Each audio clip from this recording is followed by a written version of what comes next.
آج کل ہم جس اسلامی مہینے سے گزر رہے ہیں، اس مہینے کا نام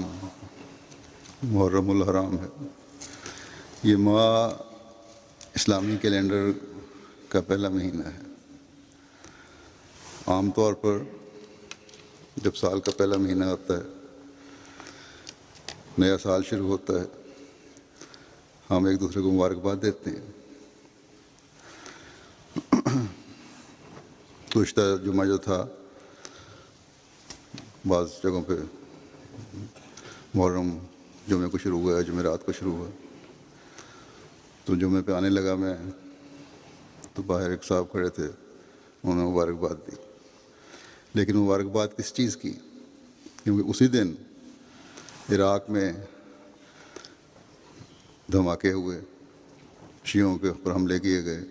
اور درجنوں شہید کر دیے گئے۔ تو ہم نئے سال کے شروع میں عموماً ایک دوسرے کو مبارکباد دیتے ہیں، لیکن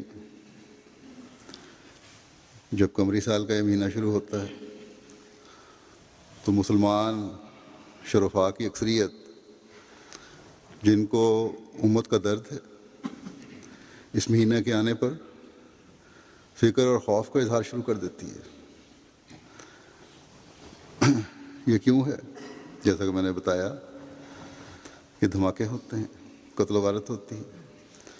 یہ سب جانتے ہیں، یہ اس لیے ہے کہ ان دنوں میں باوجود حکومتوں کے اعلانوں کے، باوجود مختلف فرقوں کے علماء کے مشترکہ بیانات کے، اعلانات کے، یا تو شیعہ سنی فساد شروع ہو جاتے ہیں، یا کہیں نہ کہیں کسی تعزیہ پر یا امام باڑے پر دوسرے فرقوں کی طرف سے یا شرارتی عنصر کی طرف سے حملہ ہو جاتا ہے۔ اور اب تو مفاد پرست اور دہشت گرد دوسروں کے ہاتھوں میں کھلونا بن کر شیعوں کی مجالس یا مجمع پر حملہ کر کے درجنوں معصوموں کی جان لے لیتے ہیں۔ ان میں سے ایسے بھی ہیں جن کے مذہبی مقاصد نہیں ہیں یا مذہبی اختلاف نہیں ہے، بلکہ سیاسی مقاصد ہوتے ہیں، حکومتوں کو ناکام کرنا چاہتے ہیں۔ عام طور پر 10 محرم کو زیادہ خطرے کا دن ہوتا ہے۔ جو مغربی ممالک میں تو کل ہے، یہاں تو کوئی ایسا خطرہ نہیں، لیکن مشرقی ممالک میں آج ہے، شاید پاکستان میں اور کچھ ملکوں میں بھی ہو۔ تو اس دن ظلموں کی بعض دفعہ انتہا کر دی جاتی ہے، بلکہ اس دفعہ تو شیعوں کے مختلف اکٹھ پر یہ حملے شروع ہو چکے ہیں۔ جیسا کہ میں نے بتایا کہ پہلی تاریخ کو ہی عراق میں حملہ کیا گیا شیعوں پر۔ پاکستان میں راولپنڈی، کراچی، کوئٹہ، سوات میں یہ حملے کیے گئے۔ کل اخبار میں تھا، دھماکے ہوئے، کئی جانیں ضائع ہوئیں۔ بلکہ راولپنڈی میں تو پرسوں بھی حملے ہوئے اور کل بھی ہوئے۔ کل بھی 23 لوگ موت کے منہ میں چلے گئے ان حملے کی وجہ سے جو شیعوں پہ کیا گیا۔ شیعوں کو موقع ملتا ہے تو وہ اس طرح بدلہ لیتے ہیں۔ عجیب حالت ہے اب امت مسلمہ کی، قابل رحم حالت ہے۔ یہی مذہبی اختلافات یا کسی بھی قسم کے اختلافات ہیں جو مسلمانوں یا مسلمان حکومتوں میں بھی ایک دوسرے میں خلیج پیدا کرتے چلے جا رہے ہیں۔ یا بعض ملک ایسے ہیں جن میں ملک کے اندر ہی اقلیتی فرقے کی حکومت ہے تو اکثریتی فرقہ شدید رد عمل دکھا رہا ہے، جو گولہ بارود کے استعمال پر منتج ہے۔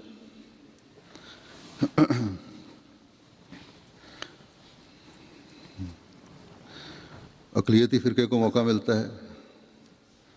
تو وہ اکثریت پر حملہ کر دیتا ہے، اور اسی بنیاد پر دہشت گردی کے خلاف جنگ کے نام پر یا باغیوں کو کچلنے کے نام پر حکومت بھی معصوم جانیں ضائع کر رہی ہے۔ بلا سوچے سمجھے بمباری ہو رہی ہے، فائرنگ ہو رہی ہے، گھروں کو تباہ و برباد کیا جا رہا ہے، اپنے ہی ملک کے ہزاروں مردوں عورتوں کو موت کے منہ میں اتار دیا جاتا ہے۔ شام میں آج کل یہی کچھ ہو رہا ہے۔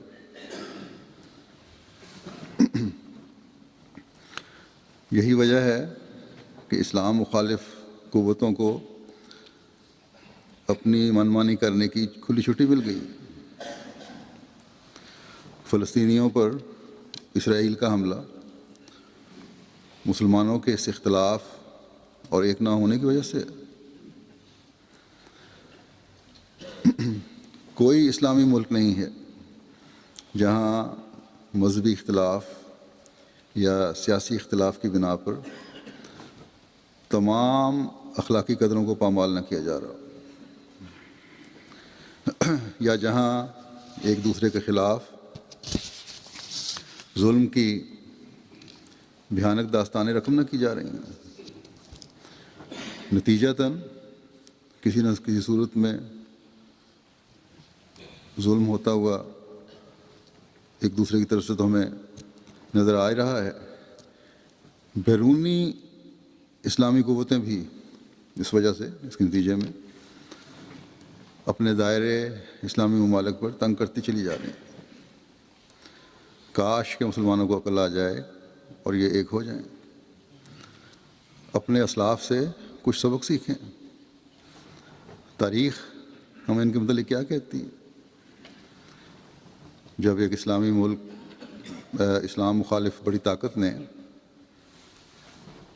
روم کی حکومت نے، حضرت علی اور حضرت معاویہ کے اختلاف کی وجہ سے اسلامی طاقت کو کمزور سمجھتے ہوئے اپنی ساکھ بحال کرنے کے لیے حملہ کرنا چاہا، تو حضرت معاویہ کے علم میں جب یہ بات آئی تو اس بادشاہ کو پیغام بھیجا کہ ہمارے آپس کے اختلافات سے فائدہ اٹھا کر مسلمانوں پر حملہ کرنے کی کوشش نہ کرنا۔ اگر حملہ کیا تو میں حضرت علی کی طرف سے پہلا جرنیل ہوں گا جو تمہارے خلاف لڑے گا۔ تو یہ رد عمل تھا ان صحابہ کا جن کی طرف ہم اپنے آپ کو منسوب کرتے ہیں، اور آج یہ لوگ مخالفین کے ساتھ مل کر اسلامی حکومتوں کے خلاف منصوبہ بندی کرتے ہیں، اور پھر مسلمان ہیں۔ ہاں، ایک بات پر ان علماء کا یا نام نہاد علماء کا یا اس طبقے کا جو شر پھیلانے والا ہے اتفاق ہوتا ہے، اور وہ ہے مسیح محمدی کی قائم کردہ جماعت کے خلاف منصوبہ بندی، یا احمدیوں کو جو لا الہ الا اللہ محمد رسول اللہ پر دل و جان سے ایمان اور یقین رکھتے ہیں، ان کو زبردستی دائرہ اسلام سے خارج کرنا۔ ان لوگوں کو یہ ذرا بھی خوف نہیں کہ جس نبی کا کلمہ یہ پڑھتے ہیں یا دعویٰ کرتے ہیں،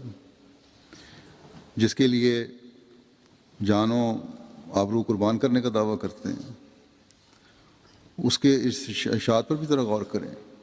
اس کی ذرا بھی پرواہ نہیں کرتے کہ کیا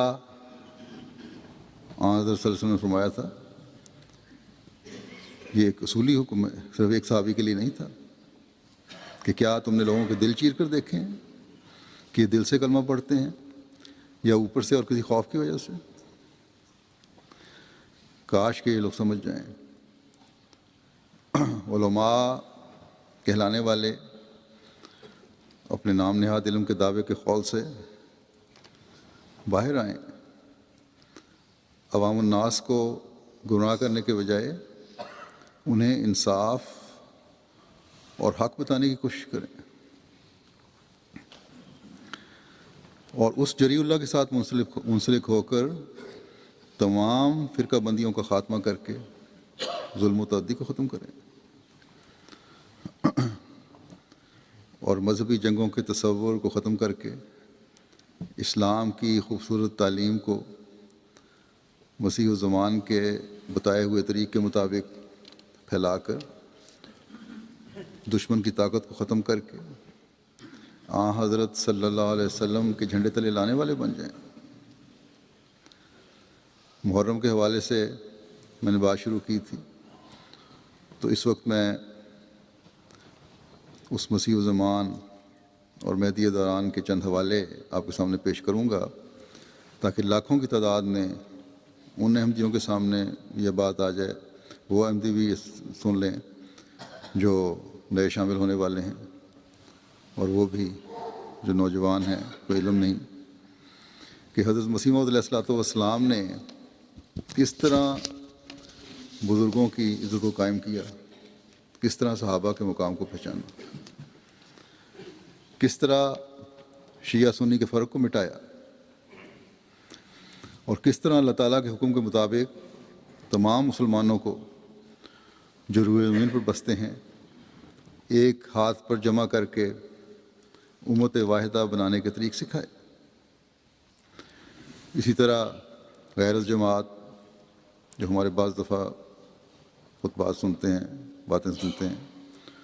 ان کو بھی پتہ چلے کہ اس زمانے میں رحماء بینہم کی حقیقی تصویر بننے کے لیے سچی تعلیم کیا ہے۔ کچھ غور کریں، کب تک مسلمانوں کی کمزور حالت کا رونا رو کر صرف ظاہری جلسے جلوس کر کے یا پھر دہشت گردی کر کے اپنے آپ کو اسلام کی خدمت کا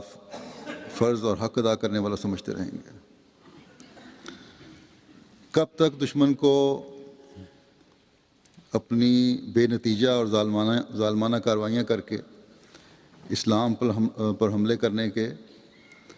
مواقع فراہم کرتے رہیں گے؟ بس چاہے مسلمان ممالک کی بدامنی اور بے سکونی اپنے ملکوں میں ایک دوسرے پر ظلم کی وجہ سے ہو، یا اسلام دشمن طاقتوں کے مسلمانوں پر ظلم کرنے کی وجہ سے ہو، اس کا حل اور قیام امن کا علاج اور مسلمانوں کے رعب کو دوبارہ قائم کرنے کی طاقت صرف اور صرف اللہ تعالیٰ کی طرف سے آئے ہوئے اس فرستادے کے پاس ہے، جو حضرت صلی اللہ علیہ وسلم کے عاشق صادق اور آپ کی تعلیم کو دنیا میں پھیلانے کے مشن کے لیے مقرر کیا گیا ہے۔ جیسا کہ میں نے کہا، آپ کے چند اقتباسات آپ کے سامنے رکھتا ہوں جو تمام صحابہ کے مقام پر روشنی ڈالتے ہیں۔ اس وقت مسلمانوں نے اگر اپنی اکائی منوانی ہے، اپنی ساکھ کو قائم کرنا ہے، اسلام کو غیروں کے حملوں سے بچانا ہے، دنیا کو اسلام کا پیغام پہنچا کر حضرت صلی اللہ علیہ وسلم کے جھنڈے تلے لانا ہے، تو پھر شیعہ سنی کے فرق کو مٹانا ہوگا، آپس کے فرقوں کے گروہ بندیوں کے فرق کو مٹانا ہوگا، اس اسلام کی تعلیم پر عمل کرنا ہوگا جو حضرت صلی اللہ علیہ وسلم لے کر آئے تھے، جس میں کوئی فرقہ نہیں تھا، جس میں ہر صحابی قربانی کی ایک مثال تھا، نیکی اور تقوی کا نمونہ تھا، ایسا ستارہ تھا جس سے روشنی اور رہنمائی ملتی تھی۔ لیکن بعض کا مقام حضرت صلی اللہ علیہ وسلم کے نزدیک دوسروں سے بلند بھی تھا۔ حضرت ابوبکر صدیق رضی اللہ عنہ کے مقام کو اللہ تعالیٰ نے اور حضرت صلی اللہ علیہ وسلم نے جو بلندی دی ہے وہ کسی دوسرے کو نہیں مل سکتی۔ اسی طرح حضرت عمر کا مقام، حضرت عثمان کا، حضرت علی کا مقام ہے، حضرت امام حسین اور حسن کا مقام ہے، یہ درجہ بدرجہ اسی طرح آتا ہے۔ بس حفظ مراتب کے لحاظ سے صحابہ کے مقام کو دیکھنے کی ضرورت ہے۔ اگر یہ ہوگا تو ہر قسم کے فساد مٹ جائیں گے۔ اور یہ سب فرق مٹانے کے لیے آخرین میں حضرت مسیح موعود علیہ الصلوۃ والسلام مبعوث ہوئے، اور ہر صحابی اور آن حضرت صلی اللہ علیہ وسلم کے ہر قرابت دار کا مقام ہمیں بتا کر ان کی عزت و تکریم قائم فرمائی۔ آپ ایک جگہ فرماتے ہیں سر الخلافہ میں کہ مجھے، اس کا ترجمہ یہ ہے، عربی میں ہے یہ، اس کا ترجمہ اردو میں یہ ہے کہ مجھے علم دیا گیا ہے کہ ابو بکر رضی اللہ تعالیٰ عنہ تمام صحابہ میں بلند ترین شان اور اعلیٰ مقام رکھتے تھے، اور بلا شبہ آپ پہلے خلیفہ تھے، اور آپ کے بارے میں خلافت کی آیات نازل ہوئیں۔ پھر سر الخلافہ کا بھی حوالہ ہے، جس کا اردو ترجمہ یہ ہے کہ بخدا آپ اسلام کے آدم ثانی اور خیر الانام کے مظہر اول تھے، اور گو آپ نبی تو نہ تھے مگر آپ میں نبیوں اور رسولوں کی قوتیں موجود تھیں۔ پھر سر الخلافہ میں ہی آپ فرماتے ہیں کہ اللہ تعالیٰ جانتا تھا کہ حضرت ابوبکر صدیق رضی اللہ تعالیٰ عنہ صحابہ میں سے سب سے زیادہ بہادر، متقی اور رسول اللہ صلی اللہ علیہ وسلم کے سب سے زیادہ پیارے ہیں، اور فتح مند جرنیل ہیں، اور سید الکائنات کی محبت میں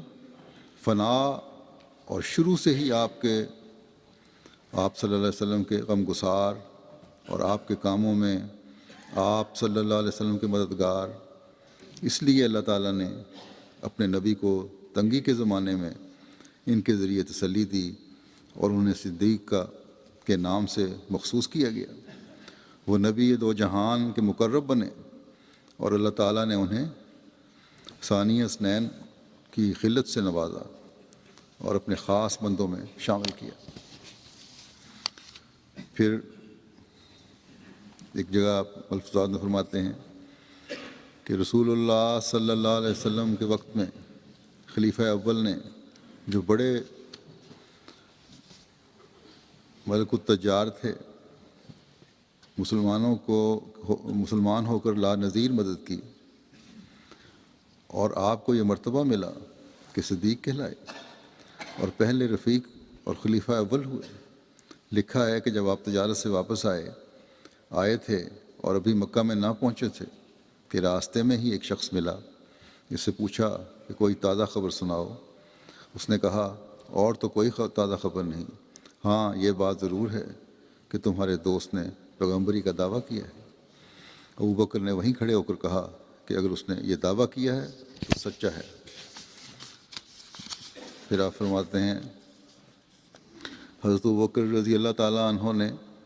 اپنا سارا مال و متاع خدا تعالیٰ کی راہ میں دے دیا، اور آپ کمبل پہن لیا، مگر اللہ تعالیٰ نے اس پر انہیں کیا دیا؟ تمام عرب کا انہیں بادشاہ بنا دیا، اور اسی کے ہاتھ سے اسلام کو نئے سرے سے زندہ کیا، اور مرتد عرب کو پھر فتح کر کے دکھا دیا، اور وہ کچھ دیا جو کسی کے وہم و گمان میں بھی نہ تھا۔ پھر حضرت عمر رضی اللہ عنہ کے بارے میں آپ فرماتے ہیں کہ حضرت عمر رضی اللہ عنہ کا درجہ جانتے ہو کہ صحابہ میں کس قدر بڑا ہے؟ یہاں تک کہ بعض اوقات ان کی رائے کے موافق قرآن شریف نازل ہو جایا کرتا تھا، اور ان کے حق میں یہ حدیث ہے کہ شیطان عمر کے سائے سے بھاگتا ہے۔ دوسری یہ حدیث ہے کہ اگر میرے بعد کوئی نبی ہوتا تو عمر ہوتا۔ تیسری یہ حدیث ہے کہ پہلی امتوں میں محدث ہوتے رہے ہیں، اگر اس امت میں کوئی محدث ہے وہ عمر ہے۔ پھر حضرت عمر رضی اللہ عنہ کے بارے میں فرماتے ہیں حضرت مسیح علیہ الصلوۃ والسلام کہ عمر رضی اللہ عنہ کو بھی الہام ہوتا تھا، انہوں نے اپنے تئیں کچھ چیز نہ سمجھا کہ الہام ہوتا ہے تو میں کچھ بن گیا ہوں، کچھ نہیں سمجھا اپنے آپ، اور امامت حقہ جو آسمان کے خدا نے زمین پر قائم کی تھی اس کا شریک بننا نہ چاہا، یعنی کہ جو مقام حضرت صلی اللہ علیہ وسلم کو مل گیا تھا یہ نہیں کہ الہام ہو گئے تو ان کا شریک بننے لگ گئے، بلکہ ادنا چاکر اور غلام اپنے تئیں قرار دیا، اس لیے خدا کے فضل نے ان کو نائب امامت حقہ بنا دیا،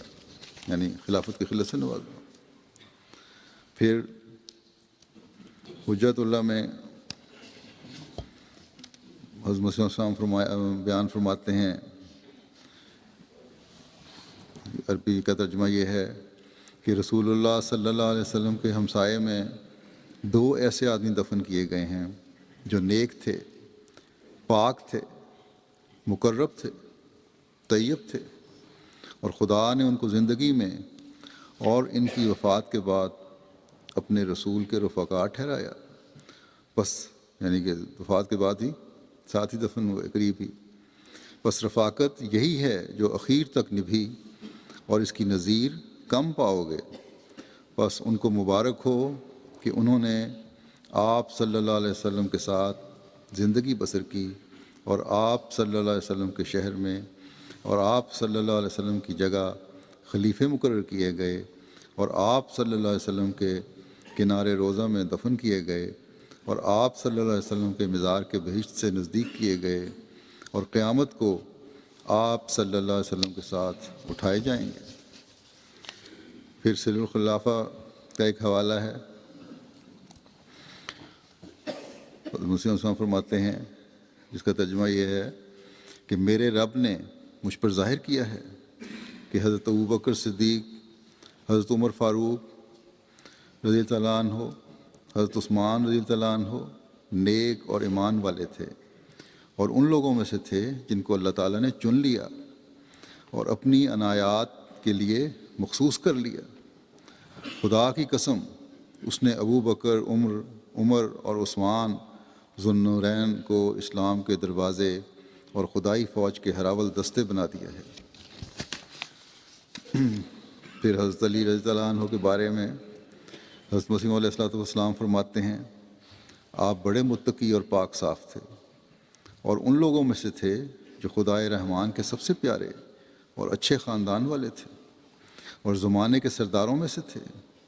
غالب خدا کے شیر اور مہربان خدا کے نوجوان تھے، بہت سخی اور صاف دل تھے، آپ وہ منفرد بہادر تھے جو میدان حرب میں اپنی جگہ سے نہیں ہٹتے تھے، خواہ آپ کے مقابل دشمنوں کی ایک فوج ہی کیوں نہ ہوتی۔ آپ نے قسم پرسی کی زندگی بسر کی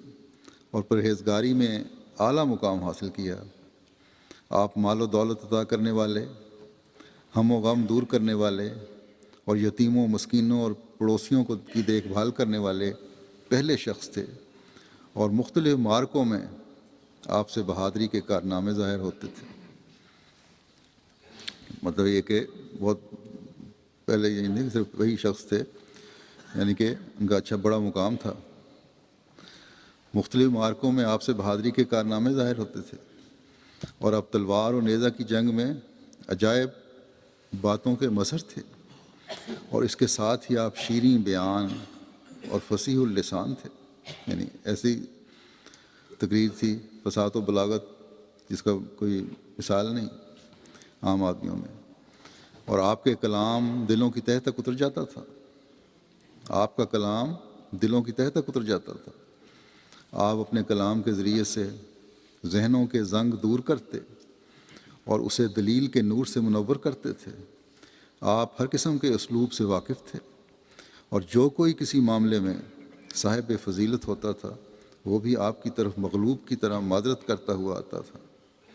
آپ ہر خوبی اور فصاحت و بلاغت کے طریقوں میں کامل تھے اور جس نے آپ کے کمال کا انکار کیا تو وہ گویا بے حیائی کے رستے پر چل پڑا۔ آپ مجبور کی ہمدردی پر ترغیب دلاتے تھے اور ہر قناعت کرنے والے اور پیچھے پڑ کر مانگنے والے کو کھانا کھلانے کا حکم دیتے تھے، یعنی قناعت کرنے والے کو بھی کا خیال بھی رکھتے تھے، جو نہیں بھی مانگنے والا اور جو مانگنے والا ہے، چاہے وہ ضدی مانگنے والا ہی ہو، اس کا بھی خیال رکھتے تھے۔ آپ اللہ تعالیٰ کے مقرر بندوں میں سے تھے۔ اسی طرح آپ کاسہ فرقان سے دودھ پینے میں سبقت لے جانے والوں میں سے تھے۔ آپ کو قرآن کریم کے دقیق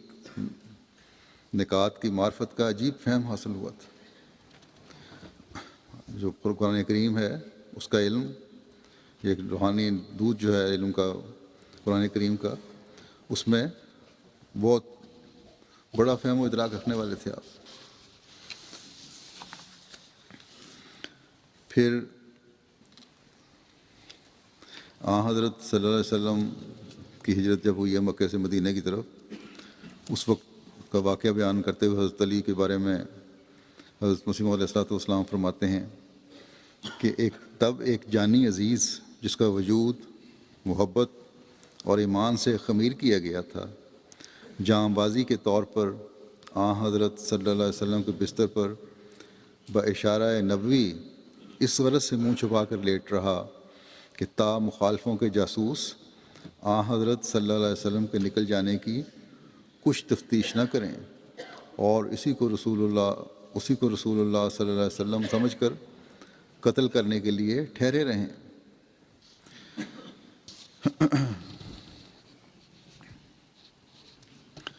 فارسی میں آپ فرماتے ہیں، کس بہرے کسے سر نداہد جان نقاشت نفاشاند عشق است کہ این کار بسد صدق و نانت، یعنی کوئی کسی کے لیے سر نہیں کٹواتا نہ جان دیتا ہے، یہ عشق ہی ہے جو یہ کام بہت شوق اور خلوص سے کرواتا ہے۔ پھر حضرت مسیح علیہ السلام حضرت علی اور حضرت حسین سے اپنی مشابہت بیان کرتے ہوئے فرماتے ہیں کہ مجھے علی اور حسین سے ایک لطیف مشابہت ہے، اور اس بھید کو مشرق اور مغرب کے رب کے سوا کوئی نہیں جانتا، اور یقیناً میں علی رضی اللہ تعالیٰ عنہ اور آپ کے دونوں بیٹوں سے محبت رکھتا ہوں، اور میں اس سے دشمنی کرتا ہوں جو ان دونوں سے دشمنی رکھتا ہے۔ پھر آپ حضرت حسن اور حضرت حسین کے بارے میں کہ دونوں کے اپنے اپنے کارنامے تھے، کام تھے اور اپنا ایک مقام تھا، ان کے بارے میں فرماتے ہیں کہ حضرت حسن نے رضی اللہ تعالیٰ عنہ نے میری دانست میں بہت اچھا کام کیا کہ خلافت سے الگ ہو گئے، پہلے ہی ہزاروں خون ہو چکے تھے، انہوں نے پسند نہ کیا کہ اور خون ہوں، اس لیے معاویہ سے گزارا لے لیا۔ چونکہ حضرت حسن کے اس فعل سے شیعہ پر زد ہوتی ہے، اس لیے امام حسن رضی اللہ عنہ پر پورے راضی نہیں ہوئے۔ اگر شیعہ حضرت علی کی اولاد سے ہی کے بارے میں کہتے ہیں تو حضرت حسن کے بارے میں وہ ولف سے کام نہیں لیا جاتا اتنا زیادہ جتنا حضرت حسین کے بارے میں لیا جاتا ہے، اس لیے فرمایا کہ اس سے خوش نہیں ہوئے۔ فرمایا ہم تو دونوں کے ثنا خواں ہیں، ہم تو دونوں کی تعریف کرتے ہیں۔ اصل بات یہ ہے کہ ہر شخص کے جدا جدا قوا معلوم ہوتے ہیں۔ حضرت امام حسن رضی اللہ عنہ نے پسند نہ کیا کہ مسلمانوں میں خانہ جنگی بڑھے اور خون ہو، انہوں نے امن پسندی کو مد نظر رکھا، اور حضرت امام حسین رضی اللہ عنہ نے پسند نہ کیا کہ فاسق فاجر کے ہاتھ پر بیعت کروں، کیونکہ اس سے دین میں خرابی ہوتی ہے۔ دونوں کی نیت نیک تھی، انما الاعمال بالنیات۔ یہ الگ امر ہے کہ یزید کے ہاتھ سے بھی اسلامی ترقی ہوئی، یہ خدا تعالیٰ کا فضل ہے، وہ چاہے تو فاسق کے ہاتھ سے بھی ترقی ہو جاتی ہے۔ یزید کا بیٹا نیک بخت تھا، یعنی نیک آدمی تھا۔ حضرت مسیح علیہ السلام پھر فرماتے ہیں ایک جگہ کہ اس بات کو ہمیشہ یاد رکھنا چاہیے کہ انبیاء علیہم السلام اور ایسا ہی اور جو خدا تعالیٰ کے راست باز اور صادق بندے ہوتے ہیں، وہ دنیا میں ایک نمونہ ہو کر آتے ہیں۔ جو شخص اس نمونے کے موافق چلنے کی کوشش نہیں کرتا لیکن ان کو سجدہ کرنے اور حاجت روا ماننے کو تیار ہو جاتا ہے، یعنی غلب سے کام لیتا ہے، مبالغہ اتنا بڑھ جاتا ہے کہ نمونہ تو نہیں ہے ان کا، یہاں تک ہے کہ سجدہ کرنے لگ جائے اور ان کو اپنی حاجتیں پوری کرنے والا سمجھ لے، وہ کبھی خدا تعالیٰ کے نزدیک قابل قدر نہیں ہے، بلکہ وہ دیکھ لے گا کہ مرنے کے بعد وہ امام اس سے بیزار ہوگا۔ ایسا ہی جو لوگ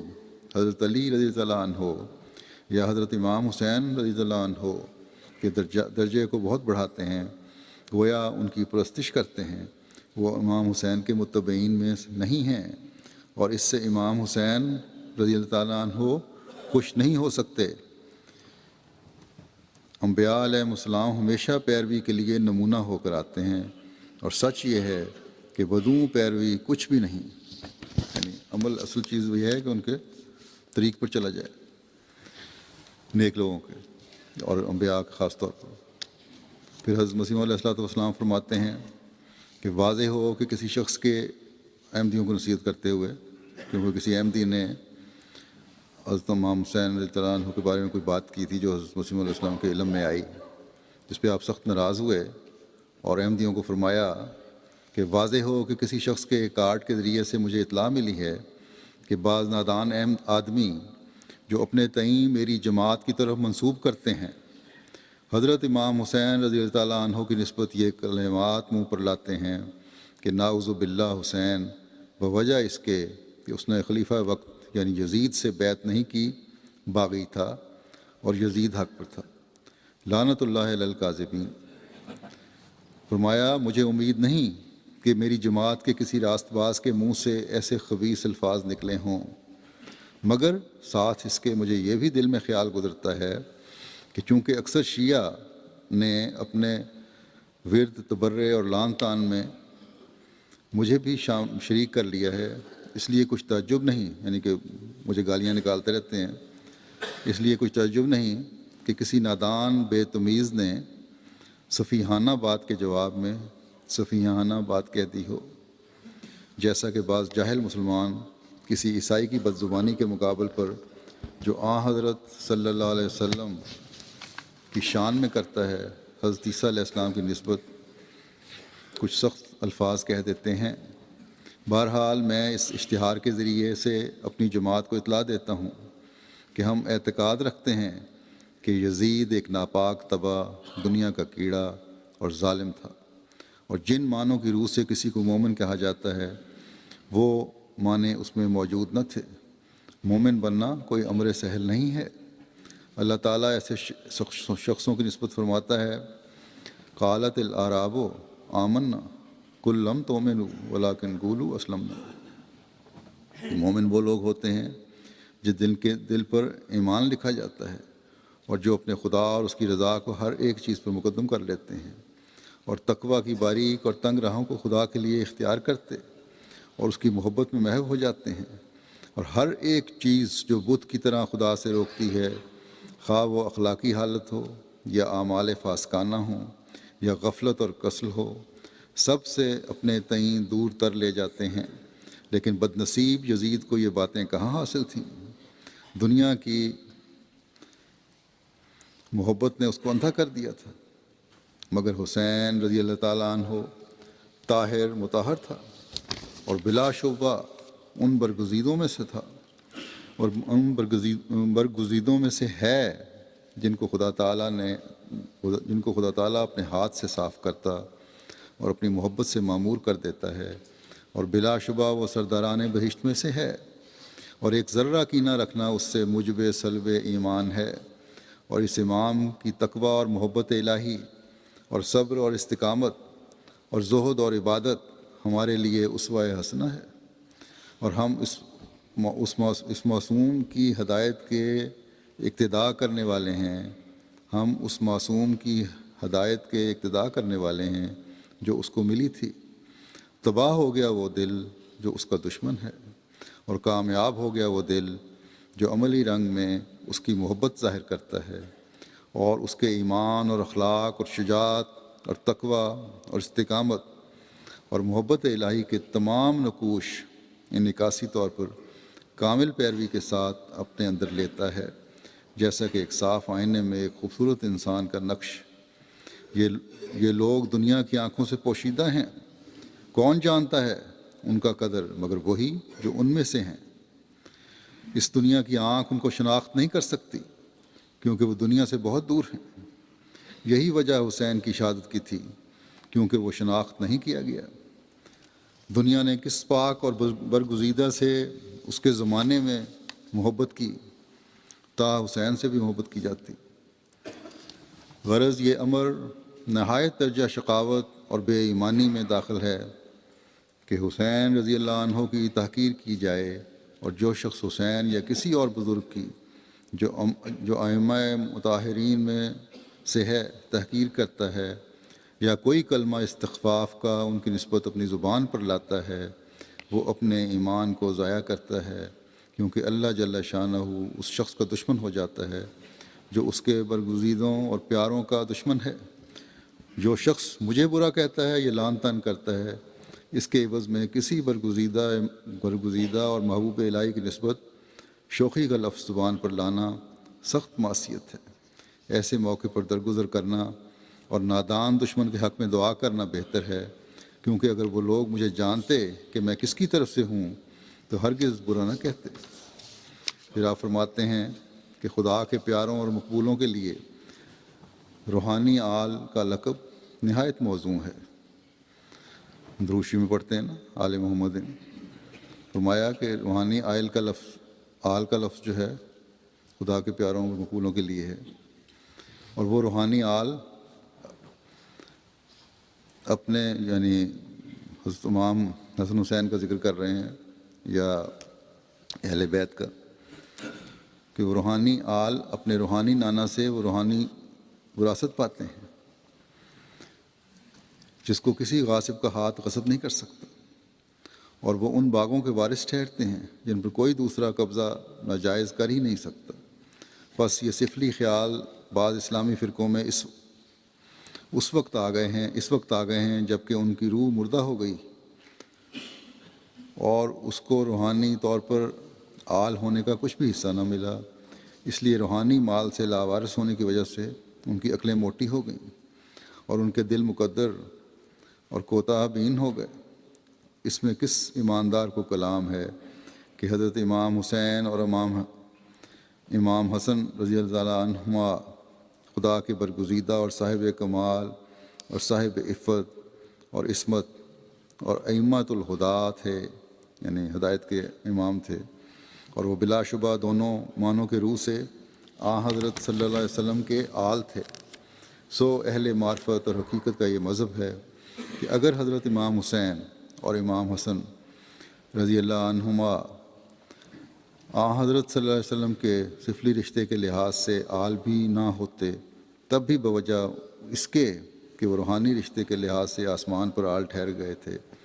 بلا شبہ حضرت صلی اللہ علیہ وسلم کے روحانی مال کے وارث ہوتے۔ جبکہ فانی جسم کا ایک رشتہ ہوتا ہے تو کیا روح کا کوئی بھی رشتہ نہیں؟ بلکہ حدیث سے اور خود قرآن شریف سے بھی ثابت ہے کہ روحوں میں بھی رشتے ہوتے ہیں اور ازل سے دوستی اور دشمنی بھی ہوتی ہے۔ اب ایک عقل مند انسان سوچ سکتا ہے کہ کیا لازوال اور ابدی طور پر آل رسول ہونا جائے فخر ہے، یا جسمانی طور پر آل رسول ہونا جو بغیر تقوی اور طہارت اور ایمان کے کچھ بھی چیز نہیں۔ اس سے کوئی یہ نہ سمجھے کہ ہم اہل بیت رسول اللہ صلی اللہ علیہ وسلم کی کثر شان کرتے ہیں، یعنی آپ فرما رہے ہیں کہ روحانی آل ہونے کا مقام اس سے بہت بڑھ کر ہے جتنا کہ جسمانی آل ہونے کا یا اولاد ہونے کا۔ فرمایا کوئی یہ نہ سمجھے کہ ہم اہل بیت رسول اللہ صلی اللہ علیہ وسلم کی کثر شان کرتے ہیں، بلکہ اس تحریر سے ہمارا مدعا یہ ہے کہ امام حسن اور امام حسین رضی اللہ عنہما کی شان کے لائق صرف جسمانی طور پر آل رسول ہونا نہیں، کیونکہ وہ بغیر روحانی تعلق کے ہیچ ہے، یعنی یہ ان کی شان نہیں ہے کہ جسمانی طور پر وہ آل رسول تھے، اصل چیز روحانی تعلق ہے۔ پھر فرمایا اور حقیقی تعلق انہی عزیزوں کا رسول اللہ صلی اللہ علیہ وسلم سے ہے جو روحانی طور پر اس کی آل میں داخل ہیں۔ رسولوں کے معارف اور انوار روحانی رسولوں کے لیے بجائے اولاد ہیں جو ان کے پاک وجود سے پیدا ہوتے ہیں، یعنی کہ اصل چیز ان کے تعلیم اور معارف اور ان کے روحانی نور جو منتشر ہوتا ہے ان کے ماننے والوں میں، وہی اصل چیز ہے۔ اور جو لوگ ان معارف اور انوار سے نئی زندگی حاصل کرتے ہیں اور ایک پیدائش جدید ان انوار کے ذریعے سے پاتے ہیں، وہی ہیں جو روحانی طور پر آل محمد کہلاتے ہیں۔ بس ہر احمدی، ہر مسلمان اگر حضرت صلی اللہ علیہ وسلم کی تعلیم پر عمل کرنے والا ہے، آپ کے نور سے فیض یاب ہونے والا ہے، آپ کی حقیقی تعلیم پر عمل کرنے والا ہے، تو وہ آل محمد میں اس کا شمار ہو جائے گا۔ بس یہ وہ حقیقی طریق ہے جس پر ہر مسلمان کے لیے چلنا ضروری ہے کہ ہر بزرگ کے مقام کو پہچان کر اس کی عزت کرے، اس کا احترام کرے، آپس کے جھگڑوں اور فسادوں اور قتل و غارت گری کو ختم کریں۔ بعید نہیں کہ یہ سب قتل و غارت گری اور جو فساد جو ہو رہے ہیں، مسلمان کو جو قتل کر رہا ہے، اس میں اسلام مخالف طاقتوں کا ہاتھ ہو، جو مسلمانوں میں گروہ بندیاں کر کے، پیسہ دے کر، رقم خرچ کر کے فساد کروا رہے ہیں، یا خود بیچ میں شامل ہو کر یہ سب کچھ کر رہے ہیں۔ اب جو شیعوں پر حملے ہو رہے ہیں یا مسجدوں پر حملے ہو رہے ہیں، ان میں ان تنظیموں کا ہاتھ ہے جنہیں حکومت دہشت گرد کہتی ہے۔ اور دہشت گردوں کے بارے میں یہ بھی حکومتوں کی رپورٹیں ہیں پاکستان میں بھی کہ ان میں ایسے لوگ بھی شامل ہیں جو بعض مسلمان ہی نہیں تھے بلکہ فساد پیدا کرنے کے لیے باہر سے آئے تھے۔ اللہ تعالیٰ امت پر رحم کرے اور ان کو ایک ہونے کی توفیق عطا فرمائے۔ احمدیوں کو بھی یہ کہنا چاہوں گا کہ دوسرے مسلمان فرقے تو ایک دوسرے سے بدلے لیتے ہیں، جو کہ ایک نے حملہ کیا دوسرے نے بھی کر دیا، لیکن حضرت مسیح موعود علیہ الصلوۃ والسلام کی بیعت میں آ کر باوجود تمام تر ظلموں کے جو یہ تمام فرقے اکٹھے ہو کر ہم پر کر رہے ہیں، ہمارے ذہنوں میں کبھی بھی بدلے کا خیال نہیں آنا چاہیے۔ ہاں، اگر کسی بات کی اگر ضرورت ہے تو یہ کہ ہم میں سے ہر ایک ہر ظلم کے بعد نیکی اور تقوی میں ترقی کرے اور پہلے سے بڑھ کر خدا تعالیٰ سے تعلق پیدا کر کے دعاؤں میں لگ جائے۔ حضرت امام حسین رضی اللہ عنہ نے قربانی دے کا جو عملی نمونہ ہمارے سامنے قائم فرمایا ہے، وہ ہمارے لیے رہنما ہے۔ حضرت مسلم موعود رضی اللہ عنہ نے اسی بات کو سامنے رکھتے ہوئے اپنے ایک شعر میں جماعت کو اس طرح نصیحت فرمائی ہے کہ وہ تم کو حسین بناتے ہیں اور آپ یزیدی بنتے ہیں، یہ کیا ہی سستا سودا ہے، دشمن کو تیر چلانے دو۔ بس حضرت امام حسین رضی اللہ عنہ نے، جن کے بارے میں حضرت مسیح موعود علیہ السلام نے فرمایا کہ وہ سرداران بہشت میں سے ہیں، ہمیں صبر و استقامت کا سبق دے کر ہمیں جنت کے راستے دکھا دیے۔ ان دنوں میں یعنی محرم کے مہینے میں خاص طور پر جہاں اپنے لیے صبر و استقامت کی ہر احمدی دعا کرے، وہاں دشمن کی شر سے بچنے کے لیے رب کل شیء خادموں کا رب فاحفظنی وانصرنی وارحمنی کی دعا بھی بہت پڑھیں۔ میں نے پہلے ہی بتایا تھا کہ یہ دعا ہمیں محفوظ رہنے کے لیے بہت پڑھنے کی ضرورت ہے۔ اللہم انا نجعلک فی نحورہم ونعوذ بک من شرورہم کی دعا بھی بہت پڑھیں۔ درود شریف پڑھنے کے لیے میں نے گزشتہ میں بھی کہا تھا، پہلے بھی کہتا رہتا ہوں کہ اس طرح بہت توجہ دیں۔ اللہ تعالیٰ ہر احمدی کو اپنی حفاظت میں رکھے، دشمن کے مقابلے میں اپنے جو ہمارے خلاف منصوبہ بندیاں دشمن کر رہا ہے، اپنی خاص تائید و نصرت فرمائے اور ہم پر رحم کرتے ہوئے دشمنان احمدیت کے ہر شر سے ہر فرد جماعت کو اور جماعت کو محفوظ رکھے۔ اللہ تعالیٰ ان کا ہر شر اور منصوبہ جو جماعت کے خلاف یہ بناتے رہتے ہیں یا بنا رہے ہیں، اللہ تعالیٰ انہی پر الٹائے۔ ہمیں حضرت صلی اللہ علیہ وسلم کی حقیقی آل میں شامل فرمائے، جیسا کہ حضرت مسیح موعود صلی اللہ علیہ وسلم نے فرمایا ہے کہ اصل مقام روحانی آل کا ہے۔ اگر جسمانی رشتہ بھی قائم رہے تو یہ تو ایک انعام ہے، لیکن اگر جسمانی آل تو ہو لیکن روحانی آل کا مقام حاصل کرنے کی یہ جسمانی آل اولاد کوشش نہ کرے تو کبھی ان برکات سے فیض یاب نہیں ہو سکتی جو حضرت صلی اللہ علیہ وسلم کی ذات سے منسلک ہونے سے اللہ تعالیٰ نے دینے کا وعدہ فرمایا۔ بس ہمیں ہر وقت اپنے جائزے لیتے رہنے کی ضرورت ہے۔ جب بھی درود شریف پڑھیں اس بات کا جائزہ لینا چاہیے کہ ہم کس حد تک اس درود سے فیض یاب ہونے کے لیے حضرت صلی اللہ علیہ وسلم کی لائی ہوئی تعلیم پر عمل کرنے کی کوشش کرنے والے ہیں، کس حد تک زمانے کے امام کی بیعت میں آ کر قرآن کریم کی حکومت اپنے سر پر قبول کرنے والے ہیں۔ اللہ کرے کہ یہ بزرگوں کے مقام کے ذکر اور مخالفین احمدیت کی ہم پر سختیاں اور ظلم اور بعض حکومتوں کا ہم پر ان ظلموں کا حصہ بننا ہمیں پہلے سے بڑھ کر خدا تعالیٰ کا قرب دلانے والا ہو۔ ہماری قربانیاں سعید فطرت لوگوں کو احمدیت کی آغوش میں لانے والی ہوں اور ہم احمدیت یعنی حقیقی اسلام کی فتوحات کے نظارے دیکھنے والے ہوں۔ اسرائیل جو کچھ فلسطینیوں کے ساتھ کر رہا ہے، اس کا میں نے پہلے بھی ذکر کیا، اس کے لیے بہت دعا کریں کہ اللہ تعالیٰ معصوم جانوں وہ ہر قسم کے ظلم سے بچائے۔ اسرائیل کے بارے میں یہ بیان آ رہے ہیں ان کے کہ ہم خوف کی حالت میں نہیں رہ سکتے، اس لیے ہم نے فلسطینیوں پر حملہ کیا، خود ہی پہلے حملہ کیا، خود ہی ان کے لوگ مارے، خود جب انہوں نے جواب دیا تو کہہ دیا یہ ہمارے لیے خوف پیدا کر رہے ہیں۔ یہ عجیب دھونس ہے اور یہ عجیب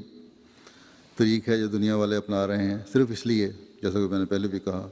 کہ مسلمانوں کی کوئی اکائی نہیں ہے۔ اللہ تعالیٰ رحم فرمائے اور ان معصوم فلسطینیوں پر بھی رحم کرے اور ان کو ہر قسم کے ظلم سے بچائے۔ گزرے ہوئے 100 سال کی تاریخ گواہ ہے، سائے کی طرح سایہ فگن ہم پہ خدا ہے۔ گزرے ہوئے 100 سال کی تاریخ گواہ ہے، سائے کی طرح سایہ فگن ہم پہ خدا ہے۔